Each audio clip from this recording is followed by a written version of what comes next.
De retour dans les grandes matinales du week-end, il est 10h33. Johnny, nous venons de finir entre guillemets avec Cédric Chavigny. On enchaîne avec Alexandre Télim qui est donc écrivain et qui nous offre une jolie carte postale trempage créole. Pourquoi avoir choisi ce terme trempage créole? Puisque après avoir lu le livre, on ne parle pas de cuisine dedans et je suis très déçu. Si, j'en parle un peu de cuisine. Un peu. Ça reste quand même omniprésent au pays, la cuisine de grand-mère. J'ai choisi trempage parce que pour moi c'était une belle image pour représenter le pays, des gens de tous horizons qui se retrouvent à tremper leurs mains dans une farce étalée sur des feuilles de banane. Je trouve que c'est pas mal pour représenter les différentes communautés qui partagent cette même petite île. Tout à fait, tout à fait. Quel est l'élément déclencheur qui t'a donné envie d'écrire? J'ai toujours aimé écrire, plus ou moins. Ouais. Quand j'étais plus jeune, je me rappelle au collège. Ça a commencé par des lettres d'amour, peut-être. Ça commence un peu comme ça, hein. C'est non. Ah non, enfin moi si. Pas. Moi si. Non, j'étais trop bercé par les dessins animés. J'ai commencé par le dessin, en fait. Ah ouais, d'accord. Par la bande dessinée, tout à fait. Et ensuite. Tu aimais quoi à cette époque-là?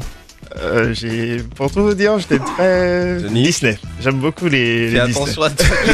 Tu poses des questions, mais tu peux ne pas comprendre les réponses. Pas un peu. Donc voilà, je faisais des petites BD et ensuite. Après, la bulle n'a pas suffi. Hein. Voilà, la bulle n'a pas suffi. J'ai commencé à écrire des petites nouvelles. Et des petites histoires avec des suites qui plaisaient à mes amis lycéens. Et jusqu'à ce que me vienne l'idée d'écrire trempage créole. Là, j'en ai écrit des pages et des pages. Je me suis dit que j'en pouvais faire quelque chose. Ouais.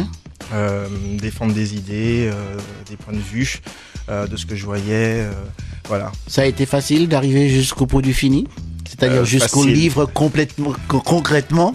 Facile, non. Parce que d'abord, il y a une étape sympa où je recueille plein d'informations autour d'amis. Quand on discute, on lance des blagues.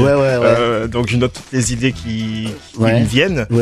Ensuite, il y a une phase de recherche sur l'histoire du pays. Parce que pour moi, c'était important de parler de l'histoire pour que ça soit plus clair pour ceux qui ne connaissent pas la Martinique, par exemple. Et que ceux qui connaissent s'y retrouvent.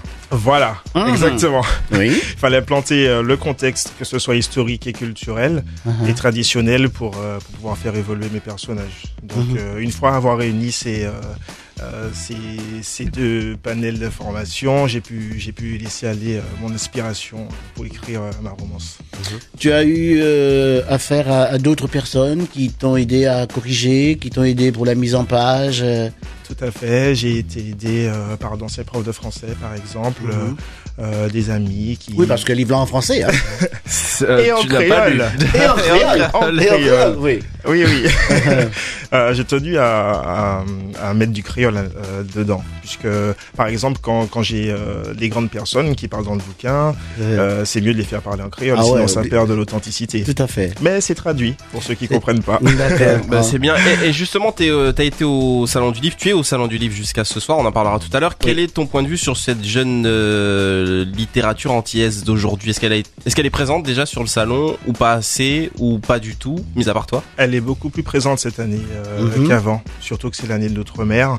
Donc je trouve qu'il y a pas mal d'animations autour des stands des éditions créoles. En tout cas, la mienne, ça a été. J'ai eu un très bon accueil des différents participants. Il faudrait penser avant de partir de nous dire où tu te trouves exactement sur le salon. Très bien.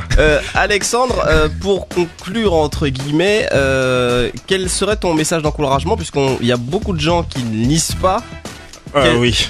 Ah ouais, faut leur donner envie de J'ai lire. l'impression que cette question te soulage. Oui. Alors, très important, ne pas oublier de dire qu'il y a du macrélage là-dedans. Voilà, du macrélage, des secrets alléchants. Oui. Des histoires de famille. Voilà. Presque interdit au moins de 18 ans. Je touche habilement où ça fait mal. D'accord. Bon, si avec ça donne pas envie de lire. Tu m'étonnes. Ça s'appelle Trempage créole. Oui, j'ai essayé d'avoir une écriture quand même assez dynamique pour qu'on s'ennuie pas. Je pense que ça peut être attractif pour ceux qui n'aiment pas trop lire, surtout qu'ils s'y retrouveront. Donc ça représente vraiment le pays et les Antilles dans leur globalité. Une question comme ça qui me taraude, il n'y a pas de cadavre? Non. Pour mon parent livre là ça? Non, juste des sueurs froides. Des sueurs froides. Excellent. Alors tu es au salon du livre, tu y seras à partir de quelle heure aujourd'hui? De 17h jusqu'à 20h. Tu es sur quel stand? Sur le stand des éditions Orphi. H31, c'est tout un bloc pour les éditions d'outre-mer. D'outre-mer, ouais. Il suffit de faire le tour et on trouve les éditions Orphi. Et on peut m'y retrouver. Sans problème. D'accord. Cédric Chevignac, le maxi single est sorti? Ah oui, il est sorti en 2010. Il est sorti en 2010? Oui. Enfin, on est là. En août 2010. En août 2010. Ah d'accord. Et c'est actuellement on va venir nous dire ça? Ah ouais, mais j'ai pas le temps. J'ai profité du carême pour venir en France. Ah, voilà. Donc il n'y a plus de bordé là-bas? Voilà. Donc tu viens mettre du bordé ici? Voilà, tout à fait. Bravo. Voilà. Comment nous faisons carême nous aussi? Nous ne pouvons pas. Tu vois? Alors qu'on est motivé. D'accord. En tout cas, merci d'être passé nous voir ce matin tous les deux. Merci à vous. Et puis là, on est obligé de vous suivre de près. Ça se passe comme ça dans cette émission-là. Ah, j'espère bien. Alors, le prochain roman, ça se passe ici, sur Tropic FM. Sans problème. Le prochain album. Grandes vacances fin d'année. Grandes vacances fin d'année. Ouais. Donc, on revient pas 6 mois après quand même. Après la sortie. non. Sortie fini, même après sortie. Mais je travaille tellement là-bas, je travaille beaucoup, c'est pour ça que je pouvais pas venir. Ah, tu travailles beaucoup, c'est-à-dire? Ah bah, tu fais que de la musique? Non, mais j'aime beaucoup. Toute la semaine, toute l'année.